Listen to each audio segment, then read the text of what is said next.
Of, bezdim. Bu qədər də seçimsizlik olar. Heyif deyildi yay. Bir tişört, bir cins və gündən qorunmaq üçün bir papaq. Bu qədər. Yoxsa indi elədir. Mən heç bir seçim edə bilmirəm. Gödəkçə seçmək lazımdır. Çünki artıq soyuqlar düşüb. Cins seçmək lazımdır. Ona uyğun sviterlər, ona uyğun papaqlar, aksesuarlar, ayaqqabılar. Bu söz nəsil mənasında gəncliyin problemidir. Biz bunu həll etməliyik, elə deyilmi? Ona görə də bizə mütləq peşəkar kömək lazımdır. Peşəkar kömək isə yalnız bizim verilişimizdə ola bilər. Bugün çox maraqlı olacaq. Həm də mənim yerişimlə, duruşumla. Mövzumuzu açıqlayım. Məncə artıq vaxtıdır. Qarşılayın mövzumuz nənələrimiz demişkən həsri basma dolan gəl olacaq. Gənclər, bunu siz məndən də yaxşı bilirsiniz, amma bir daha xatırlatma edim ki, artıq mağazalarda yeni kolleksiyalar var. Üst tapa bilərsiniz rahatlıqla. Yanımda məni bu yeni kolleksiyalarla bağlı maraqlandıran suallara Nərmin xanım cavab verəcək. Nərmin, necəsən? Çox sağ olun, yaxşıyam. Həmişə yaxşı olun. İlk sualım bundan ibarətdir ki, ümumiyyətlə payız və qış kolleksiyasının ümumiyyətlə modelyerlər hansı üsluba bu mağazaya məsləhət görüblər və hansı rənglərə daha çox üstünlük veriblər? Buyur. Bu il daha çox, yəni pastel tonlar yeni moddadır. Sonra bordo və qırmızı, yəni pencəklərdə, çantalarda, həmçinin plaşlarda, paltolarda yenə qalıb öz tendensiyasında. Bir də bizdə hal-hazırda yəni casual stil moddadır. O da yəni pastel tonlarda olaraq, yəni dəblədir. Yəni boz rəngində, yəni ona oxşar tonlarda, açıq göy, biraz tünd göylərdə, yəni dəbdədir. Dəri yenə əvvəlki olaraq moddadır. Yəni əvvəl daha çox yəni koja kurtkalar idisə, indi plaşları moddadır. Ya əlavə olunmuş qollarında gödəkçələrin və yaxud parça ilə qarışıq, toxuma ilə qarışıq kojalar, çantalarda həmçinin koja və toxuma qarışıq çantalar belə moddadır. Bir də dəbdədir paltolar, gödəkçələr, bir də plaşlar geometrik formada. Yəni aşağı daha yeni olan modellər moddadır. Donlara aiddir, ətəklərə aiddir. Veçerniyada da eyni dərəcədə, bəli, gecə geyimlərdə həmçinin yubqalardan istifadə eləmək olur ki, aşağısı boş, biraz uzun, həmçinin qısa da beli hündür dəbdədir. Onun da rəngləri, yəni qara yenə də hər olduğu kimi dəbdədir. Sadəcə olaraq biraz yarki tonlarla qarışıq olaraq. Sonra əlavə nə desəm? Əlavə digər suallarımızı gedək aşağıda davam etdirərik. Olar?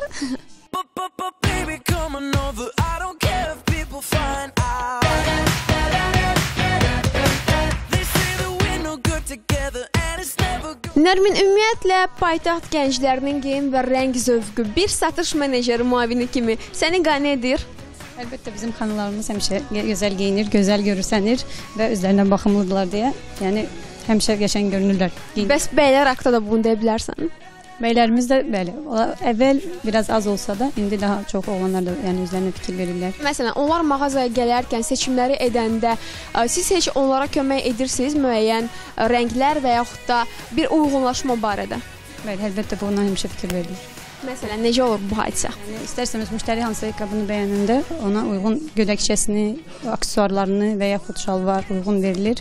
Müştəri də onu geyinib baxanda ki, ayaqqabısı ilə uyğunlaşanda istərsəmiz həm onu da bəyənir, həm də tamamlanır stili. Və hətta bunu da deyə bilərəm ki, günümüzdə müasir geyimlərin artıq növləri də mövcuddur. Gənclər müxtəlif adlar qoşaraq geyimlər icad etməyə başlayıblar. Məsələn, bunlardan biri də hipsterdir. Hansı ki, mən əgər keçən mövsüm xatırlayırsa, hipster tərzində geyimlərə çox üstünlük verirdim.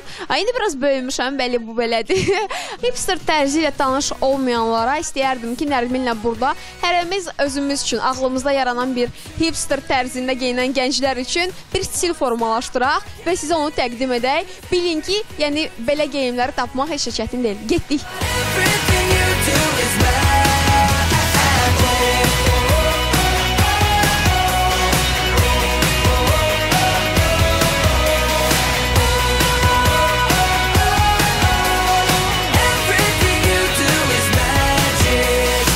Nərmin və mən seçimlərimizi etdik, çalışdıq ki, bir hipster yaradaq. Mən bilmirəm bu nə dərəcədə bacardım. Hətta özümüzə bir model də tapdıq, indi onu görəcəksiniz. Buyur, modelimiz gəlsin. Bəli, bu mənim seçdiyim geyim tərzidir.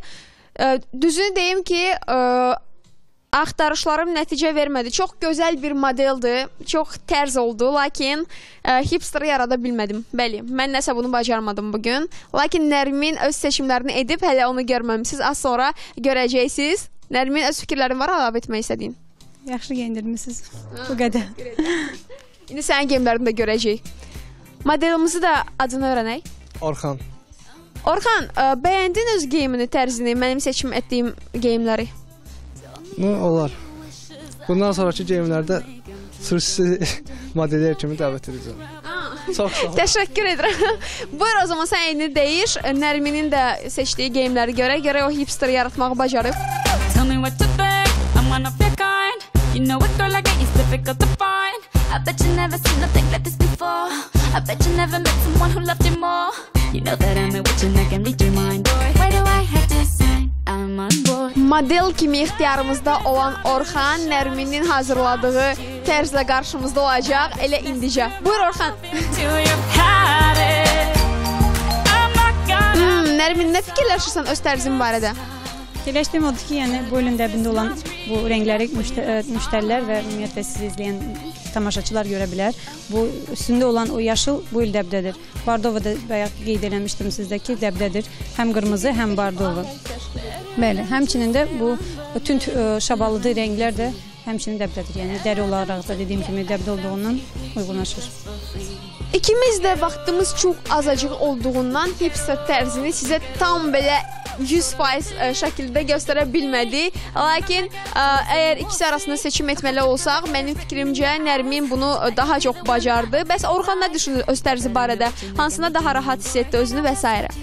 Mənə elə gəlir ki, sırf idman stili daha rahatdır və gənc nəslə bunu məsləhət görürəm. Yəni öz hazırda geyindiyin geyim kimi. Əlbəttə, sözsüz.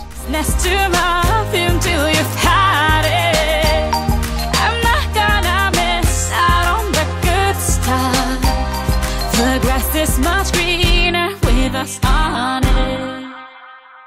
Nərminə son bir sualım var. Artıq söhbətimizi yekunlaşdırırıq. Bəs sən heç shoppingin qaydalarını bilirsən? Qaydasını belə demək olar ki, ilk növbədə mən özüm alıcı olaraq mağazaya girsəm, ilk 10 dəqiqəni mən ümumi mağazanı nəzərdən keçirərəm ki, burada nə var, hara daha çox yönləndirim vaxtımı, sərf edim və ona baxım, geyinim. Yaxınlaşaram 2-3 dəqiqə, 2-3 saniyəsini mən ayıraram sırf gözümə dəyirən istədiyim bir şeylərə. Onu götürərək mən kabinlərə yaxınlaşaram ki, mən bunu geyinim.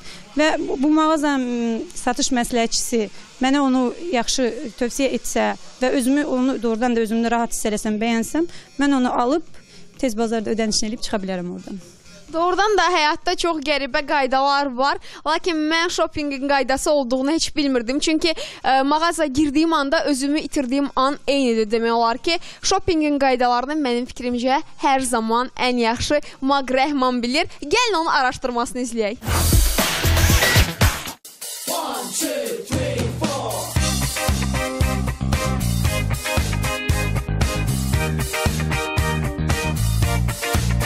Dəlicəsinə shopping. Bunu kim istəməz ki? Gözünün gördüyü, könlünün bəyəndiyi nə varsa almaq. Həm də heç düşünmədən. Məbləğ nədir? Pulu kim ödəyəcək? Aldığımın başqa rəngi evdə var. Əslində mən bunu yeməyi sevmirdim. Öncə seçdiyimi çox da bəyənməmişdim. Amma eybi yox. Bir dəfə geyinmək olar. Of, bu nədir? Bilirəm ki, indi hamınız mənim kimi xəyallarınızda shopping dünyasına yelkən açmısınız. Dayan, axı belə olmaz. Hər şeyin bir üsulu, qaydası var. Elə alışverişin də.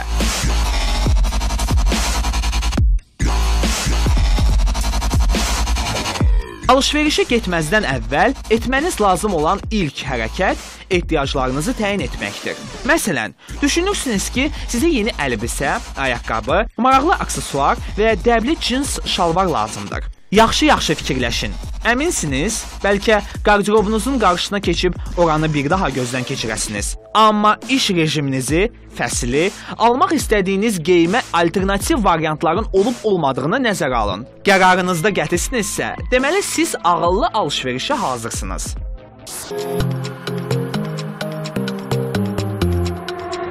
Əgər niyyət shoppingdirsə, gözlərimiz istər-istəməz mağaza vitrinlərindəki endirim sözlərini axtaracaq. Bax elə burada ayaq saxlayın. Böyük şirnikləndirici endirim faizləri sizi aldada bilər. Odur ki, seçim etməyə tələsməyin. Öncə endirimlərin real bazar qiymətlərinə nə dərəcədə uyğun olub-olmadığını araşdırın. Endirimli məhsullardan faydalanmanın bir başqa yolu da mövsüm sonu alışverişlərdir. Bu zaman edilən alış-veriş isə sizi dəbdən bir mövsüm geridə qoya bilər. Odur ki, ucuz qiymətə zövq etalona çevrilmək istəyirsinizsə, daim gündəmdə olan model və rənglərə üstünlük verin.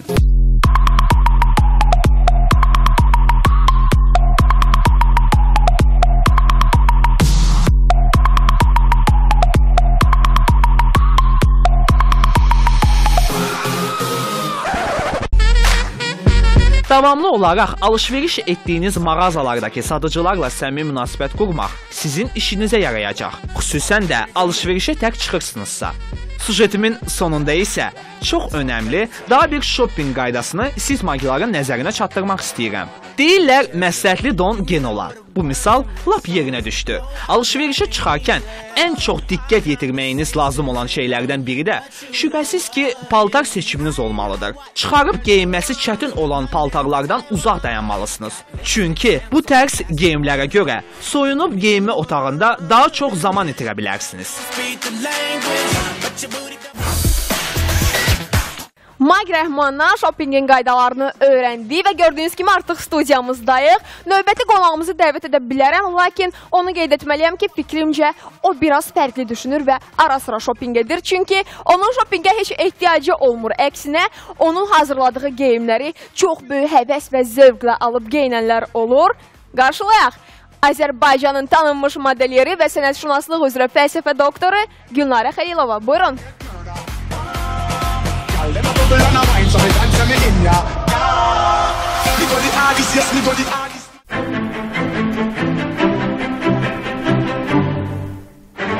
Gülnarə xanım, növbəti dəfə studiyamıza xoş gəlmişsiniz. Sizi görmək o qədər xoşdur ki, bunu sözlə ifadə edə bilmərəm. Necəsiz? Çox sağ olun, yaxşıyam. İnandırım ki, qarşılıqlıdır. Çünki mən də bura çox böyük maraqla, həvəslə və sizləri görməyə çox həvəsli halda gəlirəm doğrudan. Çünki sizlərdən çox pozitiv enerji alıram və bunu demək olar ki, hər kəsə deyirəm. Təşəkkür edirik. Bunu sizdən eşitmək inandırıcıdır olduqca. Gülnarə xanım, növbəti sualım birbaşa sizin seçiminizlə bağlı olacaq. Necə oldu ki, bu təkcə mənə yox, elə hər kəsə maraqlıdır. Necə oldu ki, modeliyerliyə həvəsiniz yarandı? Yəni, bu seçiminizdə heç ailənizin, dostlarınızın, rəfiqələrinizin təsiri oldu mu, yoxsa şəxsi seçiminiz idi? Bilirsiniz necədir? Bu zövq uşaqlıqdan formalaşan bir xüsusiyyətdir və mənim ailəmdə mən hər zaman ətrafımda gözəl geyimlər, gözəl zövqlü seçimlər, bax bunlar istər-istəməz təsir edir və bu bizim ailədə 3 qız övladının, ümumiyyətlə 4 övladın 4-ündə də bu geyimə maraq var idi və hələ də özümüzün hansısa bir geyimləri oxumadan, etmədən, bilmədən, kəsib, biçib, onu toxuyub, tikib düzəltmək uşaqlıqdan olan bir xüsusiyyətdir. Hər bir xanımın evində uşaqkən gəlincikləri olub. Yəni, belə başlayır əslində və bu gəlinciklərin üzərində biz fərqli-fərqli, mən demək olar ki, hər gün o uşaqlıq dönəmlərim yadımdadır. Nəsə paltar tikirdim, toxuyurdum.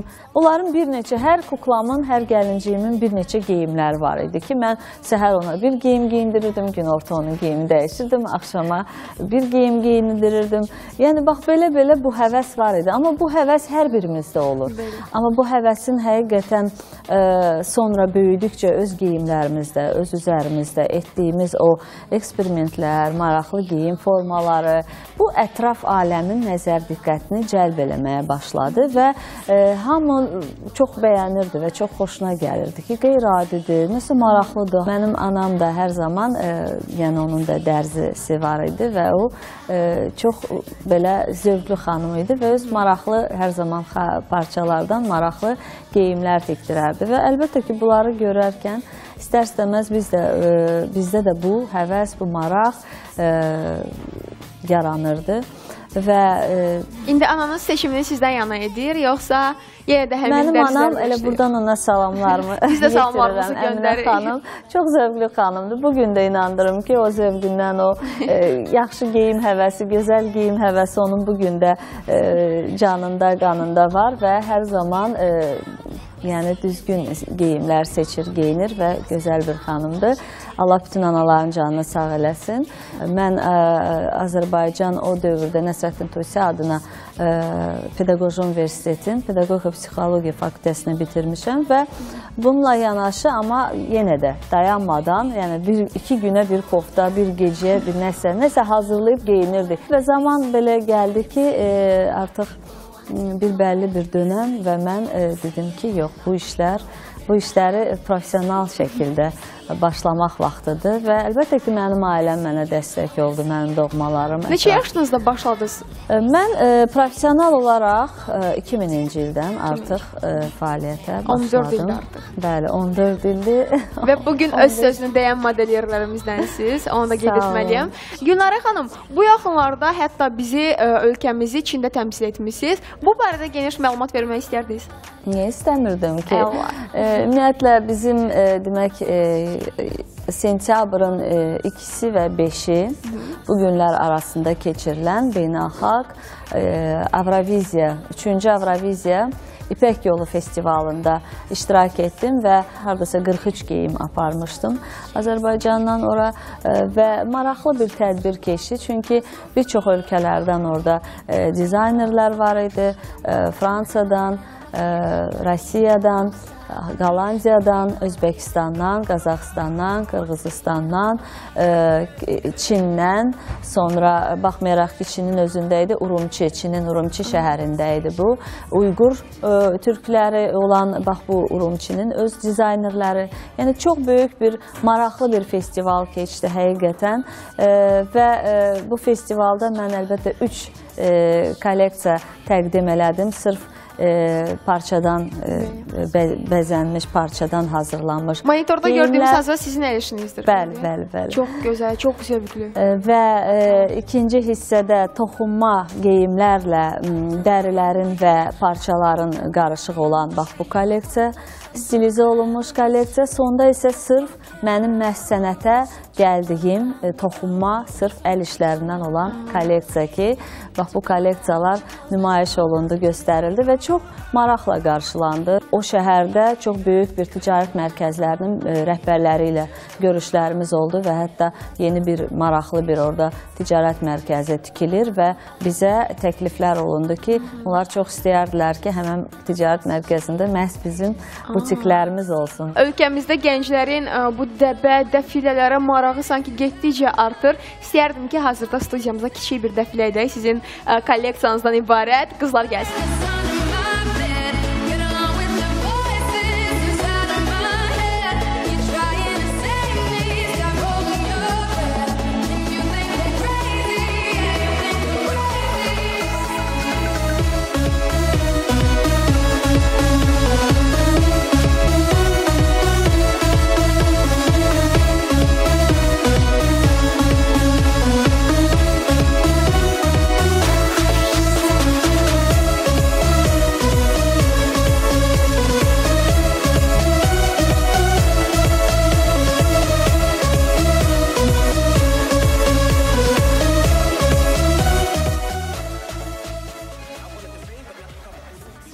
Gülnarə xanım, Ləmanın əynində gördüyümüz paltar sizin kolleksiyanızın gözəl nümunələrindən biridir. Biraz bu paltar haqqında bizə məlumat verərdiniz.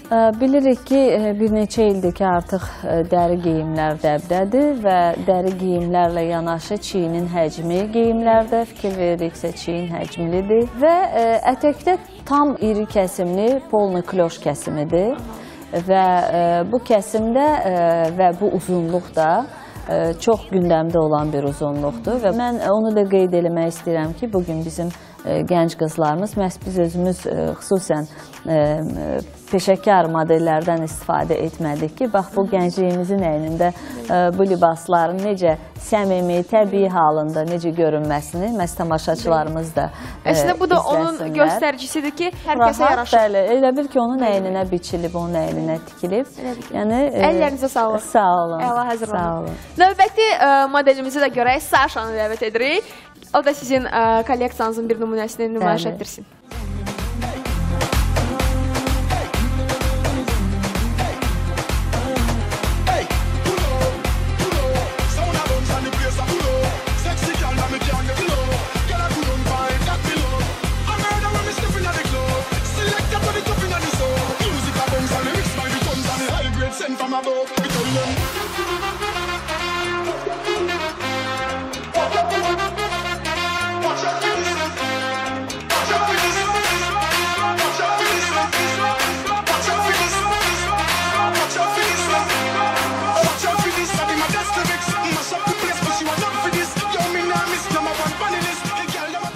Gülnarə xanımın kolleksiyasının növbəti çox gözəl nümunələrindən biri. İstəyərdim ki, bu haqda da bizə məlumat verəsiniz. Bu model nəyə görə gözəldir? Bu model xanımların biraz narahat olduğu bədənlərindəki komplekslərindən onları uzaqlaşdırır. Bəzi məqamları aradan götürür və gizlədir, görsətmir. Sinəsində və qollarında və sinə boyu sallanan muncuqlar çoxsu təbii daşlardandır və əl işidir. Sırf təkcə 3 ay o xırda işlərin onun üzərində iş gedib. Çünki onlar bir-bir, dənə-dənə ora tikilib və hardasa 7 metr parça istifadə olunub bu geyimdə. Təşəkkürlər Saşaya deyirik. Növbədə yenə Ləman var. Mən artıq onu görürəm. Çox zərif bir geyimlə yenə şou göstərəcək.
Çox zərif nümunələrdən biridir Gülnarə xanım. Ürəyim getdi demək olar. Bunun haqqında geniş məlumat istəyərdik. Deyəsən, qeyd etdiyiniz toxumalardandır. Bu məhz toxunma kolleksiyamdandır və burada da əl işidir. Bütün hörgü işi tamamilə əl işidir. Altdan hissə parça incə ipəyin, streç ipəkdir. Və bilirik ki, bu elə bir mövzudur ki, bir neçə illərdir ki, gündəmdədir və bugün də hələ də öz yerini qoruyub saxlayır və 4 qol uzunluğu çox gündəmdə olan qol uzunluğudur. Düz və ətəyə doğru biraz hardasa tam karandaş deyil, amma o modelə uyğun görüntüsü var. Mən qələm formanı, karandaş forma libasları çox sevirəm ümumiyyətlə. Bu tam karandaş deyil, lakin sanki sonra balıq halını alacaqmış kimi bir forması var. Davamı getsə, biraz artırsaq, bəli, bunu tamamilə fərqli bir formaya çevirə bilərik rahatlıqla. Əladır, əllərinizə sağlıq növbəti dəfə. Ləman, sən əziyyət deyilsə bir neçə dəqiqə bizimlə burada qal. Çünki Gülnarə xanıma son bir sualım olacaq. Gülnarə xanım, ümumiyyətlə peşəkar modelyer kimi son olaraq gənclərimizə hansı məsləhətləri görmək istərsiniz və qarşıdan gələn fəsillərdə bizi dəbdə nə kimi dəyişikliklər gözləyəcək? Ümumiyyətlə gənclərimizə hər zaman birinci özləri olmağı, öz daxili ürəklərinin səsinə qulaq assınlar, düzgün hərəkət etməyə çalışsınlar, düzgün seçimlər etməyə çalışsınlar. Çətinlik çəkdikləri zaman biz böyüklər və peşəkarlar hər zaman onların yanındayıq, müraciət etsinlər və səmimi olsunlar. Qarşıda isə bizi əlbəttə ki, payız artıq fəslini yaşayırıq və qış fəslində qarşılamağa nə qalıb ki, çox az qalıb və bu mövsümdə də bir çox yeniliklər var. Bu mövsümdə ikili dəstlərin eyni rəngdə olması çox gündəmdə olacaq. Yəni bu kostyumlara aiddir. Ətəklə ola bilər, şalvarla ola bilər. Sırıqlardan çox istifadə olunub və sırıqlı geyimlər həm ikili dəst kimi, həm üst geyimləri kimi, çiyin hissələri, yuxarı həcmlər çox gündəmdədir. Ümumiyyətlə çox geniş geyim formaları yenə də gündəmdədir. Uzunluğu çox yerə qədər olan geyim nümunələri dəbdədir. Qısalar da bununla yanaşı dəbdədir. Sonra üzərində çoxlu rənglərin, hissələrin yığılması, bu biraz etno üslubdur. Naxışların elə bir qurama görüntüsü yaranır. Bax, bu həm çantalarda, həm geyimlərdə, üst geyimlərində, ayaqqabılarda da demək olar ki, özünü bəzi məqamlarda göstərəcək. Toxunma geyimlər çox gündəmdədir və toxunma ilə dərinin bərabər sintezi, işlənməsi, xəzlərlə dərinin, xəzlərlə toxumaların çox bərabər bir halda təqdim olunması çox gündəmdədir. Rənglərin içində boz rəng, çəhrayı rəng, bəyaz rəng çox gündəmdə olacaq. Ümumiyyətlə, geyim seçərkən ilk növbədə sağlıqlı olmasını düşünün, geyimin daha təbii parçalardan olmasını düşünün, səliqəli olsun, ütülü olsun, düzgün olsun. Yəni, səliqəli, düzgün görünmək, zövqlü görünmək və dəbli görünmək, üslublu, tərzli görünmək. Hər bir insanın özünə məxsus tərzli görünüşü çox vacibdir və bunu arzulayıram bütün gənclərimizə. Çox gözəl arzular etdiniz, anladığım qədərilə seçim etməyə şansımız çox olacaq. Bu da deməkdir ki, zövqlü görünməyə şansımız da artacaq.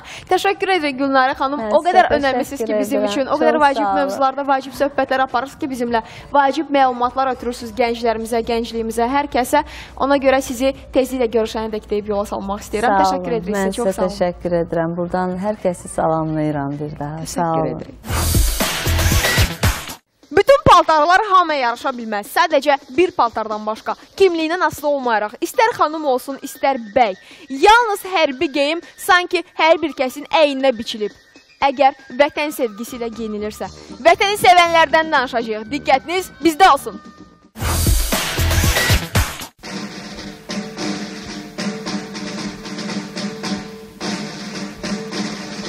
Biz vətən uğrunda ölümə gedirik. Qoy bu döyüş son olsun. Sözlər cəsurluğu və mərdliyi ilə tanınan komandir Ağayev bəylər Tapdıoğluna məxsusdur. O, 1969-cu il fevralın 3-də Qubadlı rayonunun Qarağac kəndində doğulub. Hərbi xidmətini Almaniya Demokratik Respublikasında başa çatdıran bəylər 1990-cı ildə Azərbaycan Dövlət İnşaat Mühəndisləri İnstitutuna daxil olub. 1992-ci ildə təhsilini yarımçıq qoyub, könüllü olaraq Milli Ordu sıralarına yazılır.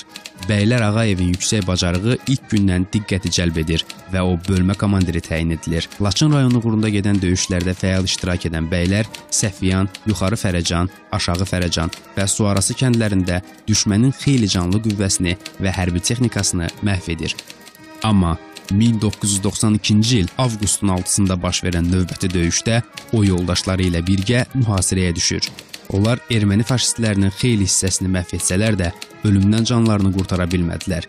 Bəylər Ağayevin dəfn olunduğu Qubadlı rayonunun Qarağac kəndi hazırda mənfur düşmənlərin işğalı altındadır. Azərbaycan Respublikası Prezidentinin 7 dekabr 1992-ci il tarixli 350 saylı fərmanı ilə Bəylər Tapdıoğlu Ağayevə ölümündən sonra Azərbaycanın milli qəhrəmanı adı verilib.